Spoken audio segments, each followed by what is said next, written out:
Halo Bapak Ibu, saudara-saudari sekalian. Bersama saya lagi Chandra Teja dari channel Kristen Ngakunya. Channel yang membahas kekristenan yang murni, terbebas dari klinik dan pemahaman yang melenceng. Bagi Anda yang belum subscribe channel saya, silakan subscribe channel saya. Tekan loncengnya agar Anda dapat notifikasi setiap kali saya mengupload video-video saya.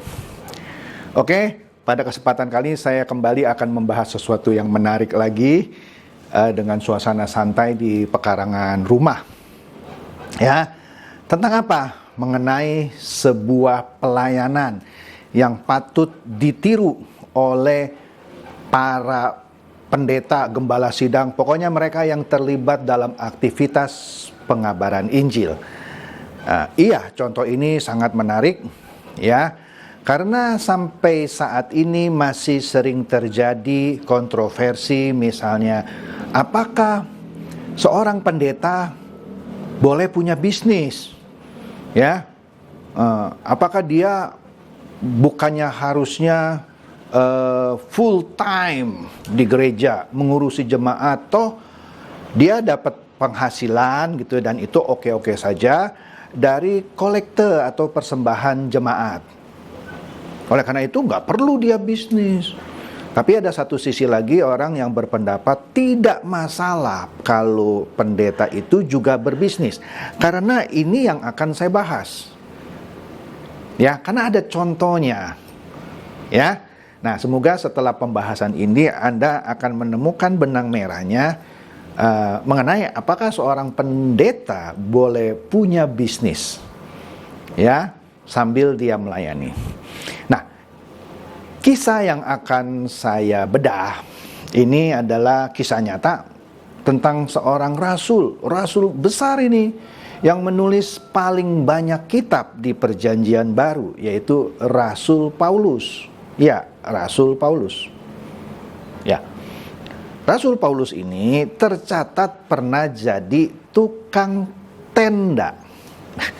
Yang benar, Pak. Tukang tenda, Bapak jangan sembarang bicara loh. Anda bisa baca, nanti saya kasih ayatnya ya. Di mana Paulus itu pernah jadi tukang tenda, atau kalau di Alkitab disebutnya tukang kemah ya, kemah ya tenda ya. Oke lah nih ya, karena ini dalam keadaan santai, kita lihat saja nih ya di catatan saya di sini. Nah, di satu masa pemerintahan Romawi, dalam hal ini Kaisar Claudius.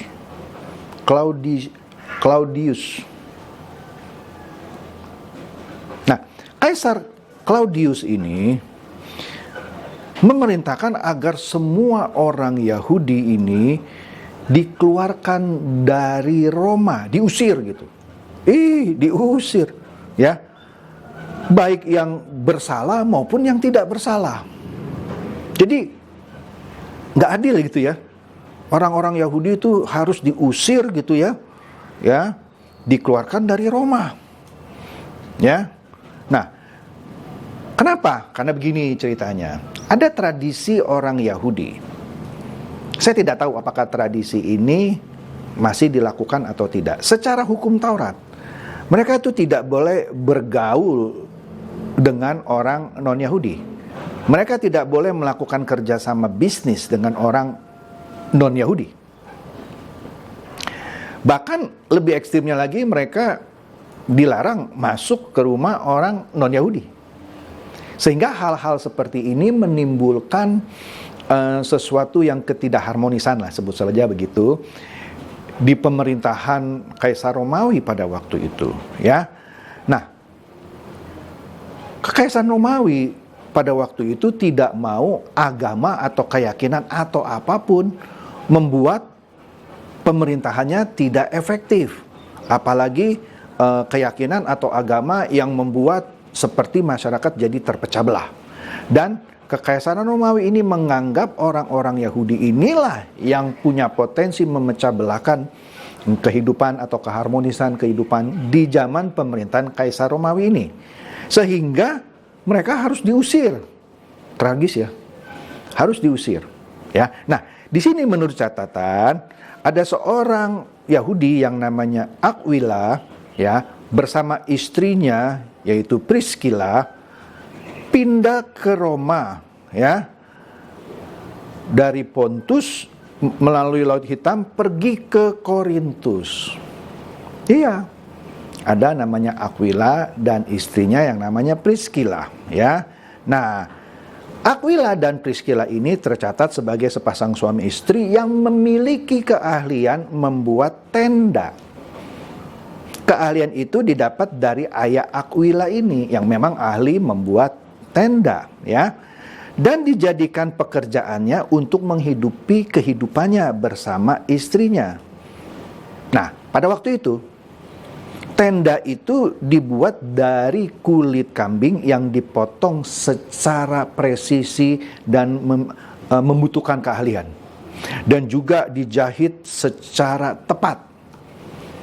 Kira-kira begitu ya, kan dulu tidak ada yang namanya tenda terbuat dari bahan polyester atau bahan-bahan yang bagus seperti sekarang. Harus menggunakan kulit kambing. Jadi dibutuhkan keahlian, ya. Nah, dalam ini pasangan suami istri ini Aquila dan Priscilla, ya, saling bahu membahu membuat tenda untuk menghidupi kehidupan mereka.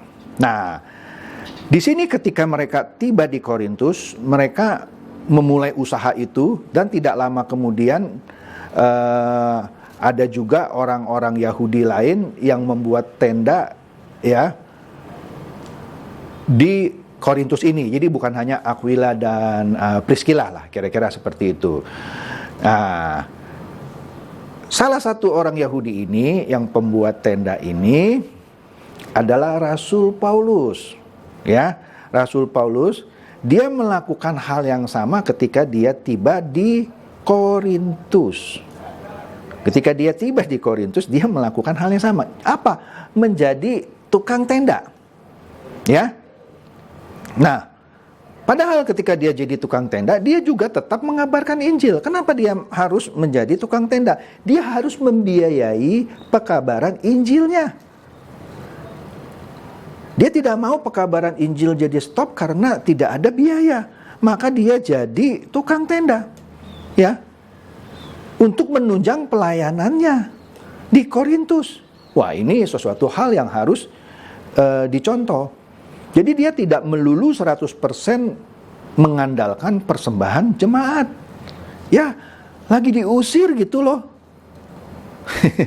Nah, oke. Nah, kita baca ya. Kisahnya ini ada. Jadi bukan ceritanya si Pak Chandra itu. Cerita Alkitab. Kita buka Kisah Para Rasul. Kisah Para Rasul 18 ayat 1 sampai 3. Ya. Kemudian Paulus meninggalkan Athena lalu pergi ke Korintus. Di Korintus ia berjumpa dengan seorang Yahudi bernama Aquila yang berasal dari Pontus, ya kan? Ia baru datang dari Italia dengan Priscilla istrinya. Ya. Karena Kaisar Claudius telah memerintahkan supaya semua orang Yahudi meninggalkan Roma, seperti yang saya ceritakan tadi, ya. Paulus singgah ke rumah mereka, Aquila dan Priscilla, ya. Dan karena mereka melakukan pekerjaan yang sama, ia tinggal bersama dengan mereka. Mereka bekerja bersama-sama karena mereka sama-sama tukang kemah. Ya, kemah ya tenda. Jadi bukan saya yang cerita ya bahwa Paulus adalah tukang tenda.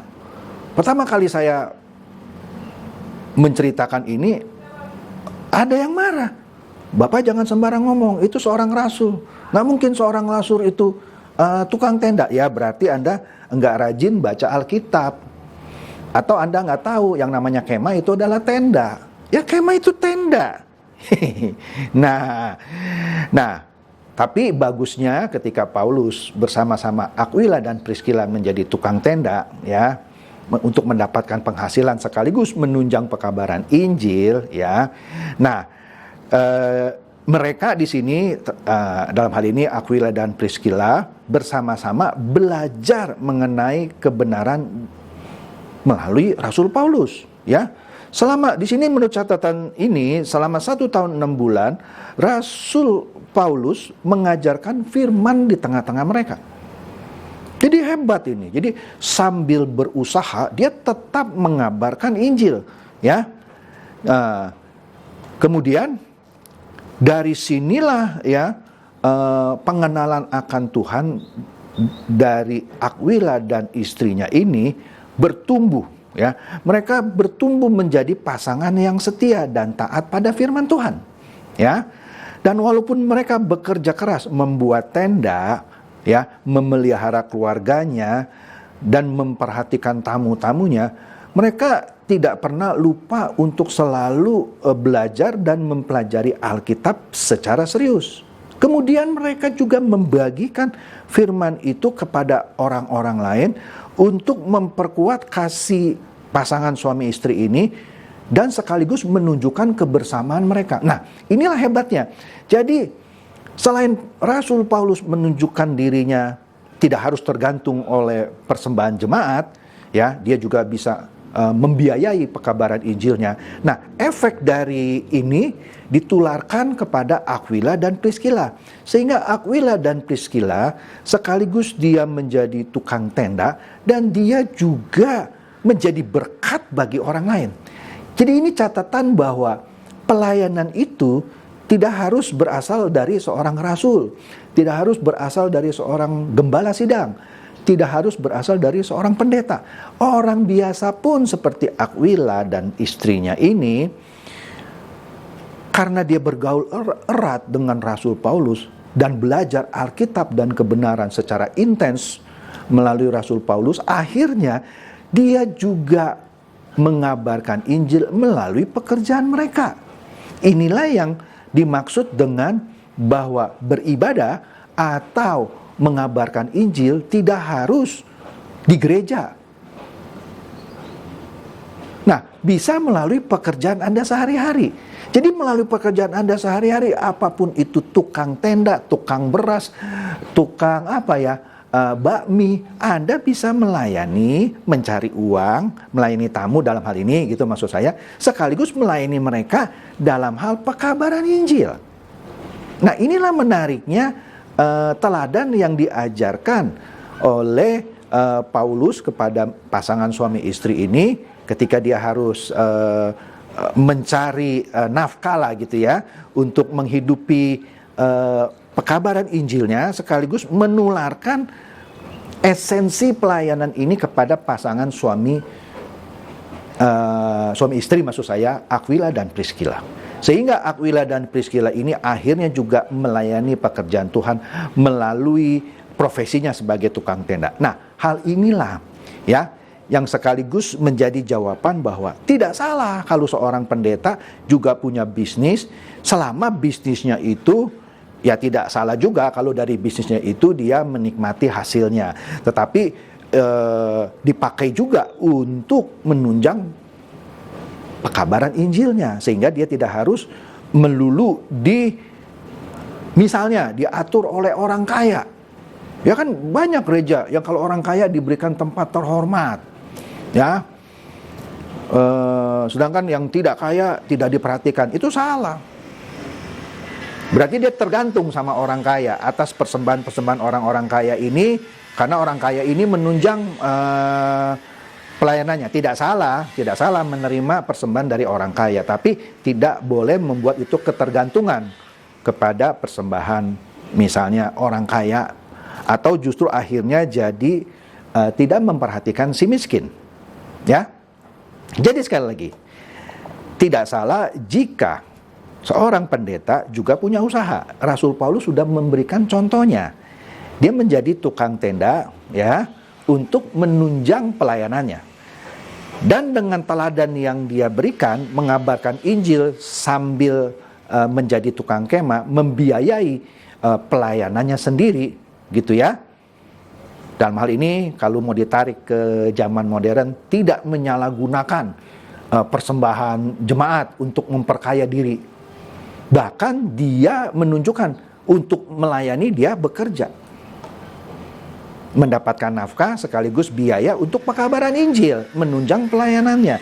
Nah, inilah hikmat yang perlu Anda pelajari dan Anda tiru, apalagi jika Anda seorang pelayan, hamba Tuhan, sehingga tidak usah terintimidasi dengan pendapat orang bahwa seorang pendeta tidak boleh berusaha. Saya pendeta juga, dan saya berusaha dan tidak ada masalah, karena saya juga membiayai pelayanan saya dari usaha saya. Tidak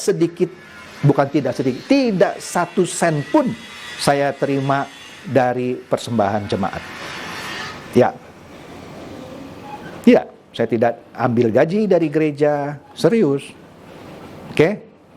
Jadi inilah teladan dari Rasul Paulus yang dia menularkan semangatnya dalam memberitakan firman, sekaligus mencari nafkah sebagai tukang tenda, walaupun akhirnya ketika sumbangan datang gitu ya dari murid-murid Tuhan Yesus lainnya, ya dia harus meninggalkan pekerjaannya sebagai tukang tenda tadi.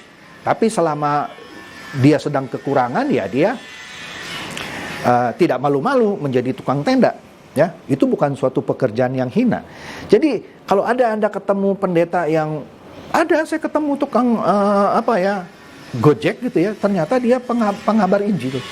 Dan saya respect sama orang seperti ini, tidak malu-malu, ya, dia tidak mengemis, tidak mengharapkan persembahan jemaat, tapi dia kerja sebagai tukang ojek. Hebat kan? Nah, ini orang-orang ini yang harus kita beri respect dan kita dukung, bukan malah dihina. Wah, payah kamu. Masa pendeta tidak diberkati jadi tukang gojek? Nah, itu adalah sikap yang salah. Karena Rasul Paulus sudah pernah menunjukkan bahwa dia juga mencari nafkah sebagai tukang tenda untuk menunjang pengabaran Injil. Dan oleh karena itu dia menularkan semangatnya kepada pasangan suami istri Aquila dan Priscilla yang juga sebagai tukang tenda, yang akhirnya sambil menjadi tukang tenda, pasangan suami istri ini juga mengabarkan Injil. Oke? Demikian saja bahasan saya mengenai Rasul Paulus dan sepasang suami istri Aquila dan Priscilla ini. Semoga ini mencerdaskan dan mencerahkan Anda semua. Silakan share video saya ini kepada teman-teman, sahabat atau kerabat supaya mereka tambah cerdas dan tercerahkan. Seperti biasa, Shalom.